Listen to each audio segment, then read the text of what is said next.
আল্লাহ তাআলা কোরআনুল কারীমের মধ্যে বলছেন, আল মালু ওয়াল বানুন জিনাতুল হায়াতিদ দুনিয়া। অর্থ সম্পদ, স্ত্রী, সন্তান দুনিয়ার কিছুক্ষণের সৌন্দর্য। ওয়াল বাকিয়াতুস সালিহাত, আর বাকি স্থায়ী থাকবে শুধুমাত্র নেক আমল। এজন্য খাবার যত উত্তমই হোক তার সমাপ্তি বাথরুম, বাথরুম, কিন্তু সেজদা তার সমাপ্তি জান্নাত। এই সুবহানাল্লাহ যে বলছেন এখন, এটা আপনি হিসাব পাবেন জান্নাতে। কিন্তু আমি বাতের থালা, এটা বাথরুম, ভাত কতটি খাইছেন দুনিয়া ভোগ। অথবা আপনি ঘরে যা সাজাইছেন ফার্নিচার, এগুলো 5 বছর 10 বছরের ব্যবধানে শেষ পর্যন্ত ভাঙ্গা চুইরা নতুন আসবাব আইসা এগুলাকে ফেলে দিন। অতএব চলেন আমরা ফিকির করি আখিরাতের। কিসের? ওখানেই আমাদের সমাধান, ওখানেই আমাদের সমাধান। কারো হাতে আমাদের ভাগ্য না, আল্লাহর হাতে। 12 তারিখ যারা নির্বাচিত হবে তাদের হাতে এই বাংলার জনগণের ভাগ্য না, বাংলার জনগণের ভাগ্য 12 তারিখও আল্লাহর হাতে, 11 তারিখও আল্লাহর হাতে, 13 তারিখও আল্লাহর হাতে। কার হাতে?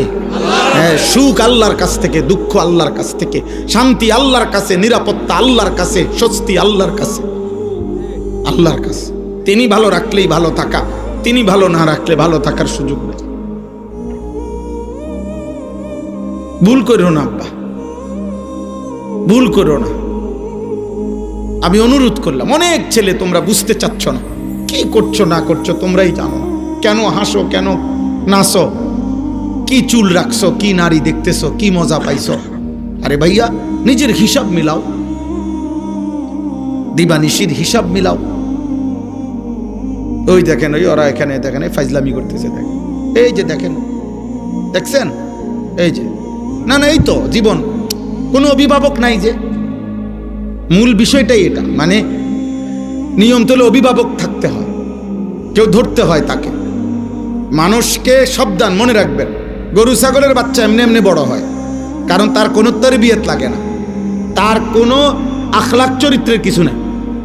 কিন্তু মানুষ এমনি এমনি হয় না, কসম খোদার।